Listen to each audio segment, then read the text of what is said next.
Mega DSC పేరుతో రాష్ట్రంలో ఉన్న ఉద్యోగార్థులను కూటమి ప్రభుత్వం నిలువునా మోసం చేసిందని ఎమ్మెల్సీ చంద్రశేఖర్ రెడ్డి ఆగ్రహం వ్యక్తం చేశారు. నెల్లూరు వైఎస్సార్సీపీ కార్యాలయంలో మీడియాతో మాట్లాడుతూ 50,000 పోస్టుల భర్తీ చేస్తామని హామీ ఇచ్చి తీరా అధికారంలోకి వచ్చిన తర్వాత కేవలం 16,000 పోస్టులే భర్తీ చేసిన ప్రభుత్వం అందులోనే అనేక అవకతవకలకు పాల్పడిందని మండిపడ్డారు. నార్మలైజేషన్ ప్రక్రియతో మెరిట్ అభ్యర్థులకు అన్యాయం జరగడంతో పాటు రిజర్వేషన్ ప్రక్రియకు విఘాతం కలిగిందని ఆక్షేపించారు.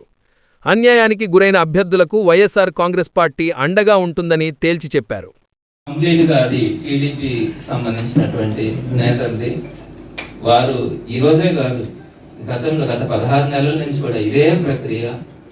దీనివల్ల ప్రకృతి వనరులను దోచుకోవడం అన్నది ఒకటైతే ప్రాణాలు కోల్పోవడం కూడా జరుగుతూ ఉంది.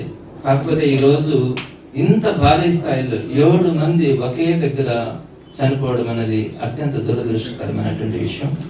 దీని మీద గవర్నమెంట్ని డిమాండ్ చేస్తా ఉన్నాం. దీని మీద ఎంక్వైరీ వేయాలి. దీంట్లో ఎవరు ఏ విధమైనటువంటి అన్యాయాలు చేస్తా ఉన్నారో అటువంటి వారందరి మీద కూడా చర్యలు తీసుకోవాలని వైఎస్ఆర్సీపీ డిమాండ్ చేస్తుంది. అప్పుడు సింగిల్ డే ఎగ్జామ్ పెట్టి, ఆఫ్లైన్ లో ఎగ్జామ్ పెట్టి మొత్తం ప్రాసెస్ ను కూడా 1 నెల ప్రిపరేషన్ కోసం ఇచ్చినారు.